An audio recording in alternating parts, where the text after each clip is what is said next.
Hello guys and welcome to today's episode from the channel. Today we're going to discuss Scream 7 once again with some minor updates that have been released about the movie and also a discussion as to what we know will likely be brought up in the movie. So I'm going to be giving you, some theories of my own, if you will.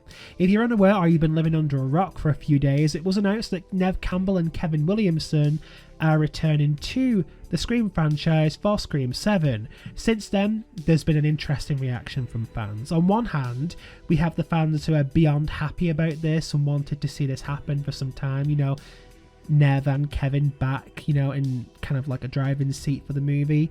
But then there's also the other half who are still upset over Melissa Barrera's firing and can't support this movie due to Spyglass's behaviour over the situation. It's been very interesting to read online. I kind of understand where both people are coming from, both sides, because I think that the Melissa Barrera situation was appalling and it has made me question a lot of what Spyglass have come with, I'll be honest.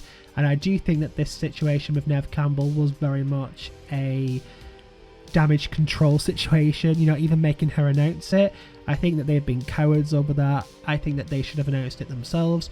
They've kind of let her stand on the front line to take all the flack from the fans who were upset about it. And that is low, in my opinion. I'm also happy that Neve and Kevin are back.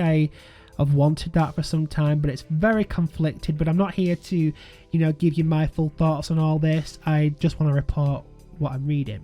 So in the midst of all this, there's been some rumours emerging about the movie since this announcement. Granted, I only heard all of this from Critical Overlord, so I'm reporting what he has said. Now, he said one of his sources claimed that Courtney Cox is down to return, and it's kind of just the finalising of paperwork probably for her now, which was expected. I fully believe that Courtney was one of the actors who was never out of the question to return. Adding to this, filming is to begin in the summer, which was always known because Neve cleared her schedule this summer, and I did touch on that in one of my videos about Scream 7 a few weeks ago. Now, with regards to plot, following the announcement, there has been a discussion as to where this movie could be going, what will the storyline be and so on. Now, according to Critical Overlord's source, the story will be split into two sections. The new cast that I spoke of will have their own story away from the legacy cast, but Sydney's story will exist in a different location, with the stories meshing together towards the mid to latter section of the movie. I do know this though, it's heavily been implied amongst, people who are leakers and all this, that this could be the start of something new, not a climax, not a final movie. This could be a whole new story with Sydney at the helm, which is interesting, which could go on into future movies. From a story perspective, there's a lot that can be discussed here with Sydney as the lead once again, and one is the fact that she's had kids with Matt Kincaid and is married to him, and will likely mean that Patrick Dempsey could be due a return, alongside Neve Campbell, so let's stay tuned for that. I hope they do show us Sydney and Mark. They've kind of referenced him quite a bit, but we've not actually seen the pair of them as a married couple, so let's hope they do touch on that. There was a whole thing I discussed in one of my videos where I elaborated on how Scream 6 showed us Gale Weathers coping with the loss of Dewey. I felt like this was a subplot that was really hidden behind various subtext with the scenes she was in.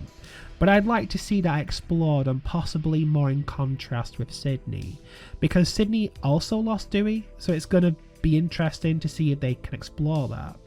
Adding to this, Gale was also very much in the market of creating new properties to gain money from the events of 2022 onwards, meaning could she already have created a new docu-series?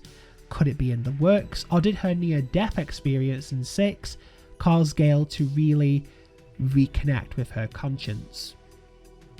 It's all interesting stuff. There's so much I could really put into this, depending on who returns, but I don't really want to go on too much because we don't know who's coming back yet. But based on what we know, this is what could be included so far.